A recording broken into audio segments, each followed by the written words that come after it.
Motherhood, marriage, no. No, I thought I was going to go live on a reservation or live on a commune or go to LA and be like an actress. I have 3 biological children, and I always wanted to adopt a little girl. Right before my senior year, I found out that I was pregnant. What's happening? I am co-parenting with a gay couple. I got pregnant at 17. I was in no position to properly care for a child. We wanted to be parents on equal footing. We didn't know how we were gonna have a family. I always imagined my life without a child because I really relished my freedom. It was surreal. I felt like I was always outside my body the whole time that I was pregnant, like this really wasn't me. And I would look at him and I would say, look, I'm sorry, dude, I'm sorry you got me as a mom. I can't guarantee you that I'll love you, but I will keep you alive, I will feed you, I will provide for you. Like, that's what I would say to him, and he would be like 2 months old. And he's just kind of looking at me like, he never cried, he never did that. He just sat there, he was like, Mom, we're gonna be so cool. That's how he looked at me, like, what are you stressing for? That moment, it was like a kick in the head, and I fell head over heels, and I couldn't stop crying, and I just picked him up, and it was just like love at first sight after 3 months. It's a journey, and there is no textbook that will ever be able to tell you what a journey into motherhood would be like. It will never hit the nail on the head because it is all individual. There you go. Besitos. Do you think we look like we're at Menage a Trois in this? Because we're not. Yeah. My mother got sick with Alzheimer's in my early 30s. Basically, the day she died, all of a sudden I realized that I really had to have children. And I was like, I'm 42 years old. I gotta meet someone really fast. And of course, you know, I didn't. Yeah. From the beginning, we thought of ourselves all as parents. We live next door to each other. The kids go back and forth every other night. See you later. Ciao. We have to have really complicated discussions as a threesome about our parenting and the choices that we're making, but even that's sort of interesting to have the multiple perspectives. You know, so sometimes we're like, oh, do we really have to talk about pacifiers for another half hour? But it's worth it. It's sort of changing what's possible. When people found out what I was doing, everybody said, no, don't do it. You don't know what you're getting. You don't know what type of child this is gonna be. You don't need the aggravation or the headache. My husband said, don't listen to anybody. If you wanna do this and I support you, you do it. She went through 10 foster homes, 10. And then I saw the things that occurred. I read the things that occurred. And the things that she would do to herself, and she wasn't happy, and they explain everything. I knew I had to have her. I just wanted to stay there forever. I knew at that moment when I first walked in the door. And then when we adopted her, she wanted to get a little sister. They have just made me feel complete. When they first started school, they just did not do well.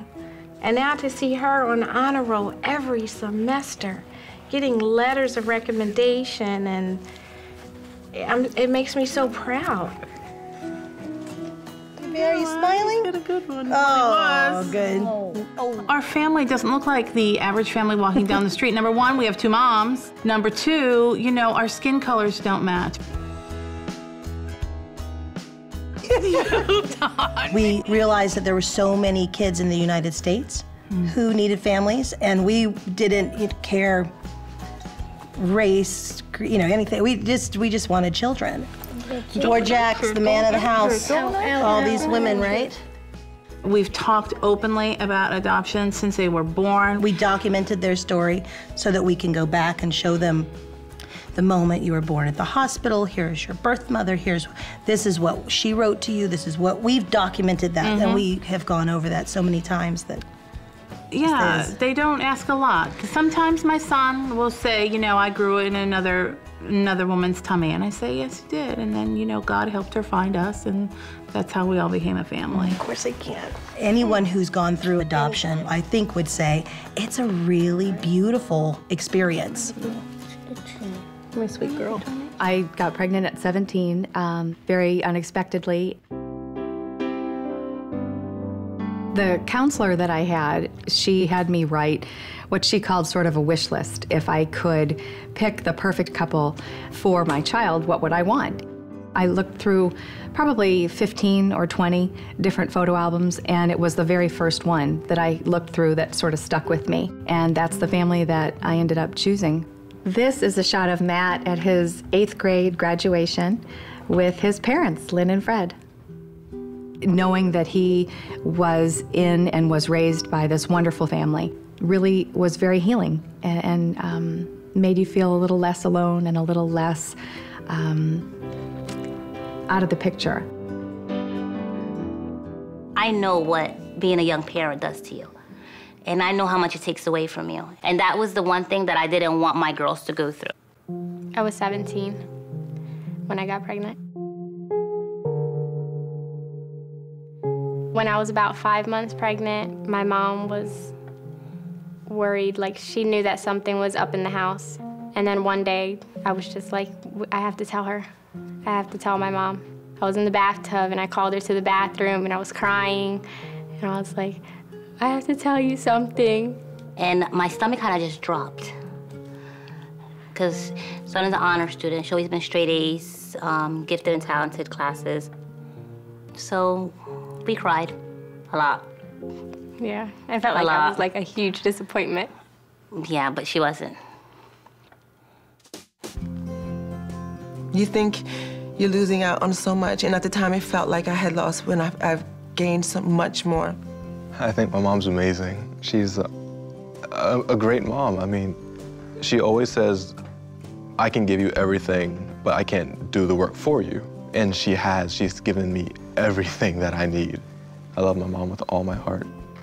I feel like I've kind of fell in my mom's footsteps. I do remember my mom going back to college and have her book bag, and we would go to school and she'd go to school. So seeing you go back to school helped me to be able to go back to school too. I like to think of us as success stories of young moms. This wasn't my dream of my life, right? This isn't what I thought was going to happen to me, but in so many ways it really fits my life. I feel extraordinarily lucky to be where I am in history. We come here as individuals, we have our dreams and our hopes and our things that we want to accomplish, and when you have a child, you have to be taken off that path. But then I realized something. I wasn't stepping off my journey, it was just adding to my journey. You know, I still have those moments where I don't want to be overly intrusive or whatever, but you know, I'll send a little message, a little text message or an email or something, and he'll write right back, and there's never feelings of awkwardness or anything, and I attribute that to the way he was raised. He's just really one of the best people I know. Of course I can. You don't understand how much your parents love you until you've had a child. I just didn't believe it was possible to actually love anything as much as you do your children. That bond is just, it's unbreakable. Even if you don't give birth to them, it's unbreakable. The Untold Stories of Motherhood. See more stories at oxygen.com/baby. Presented by the Oxygen series, I'm Having Their Baby.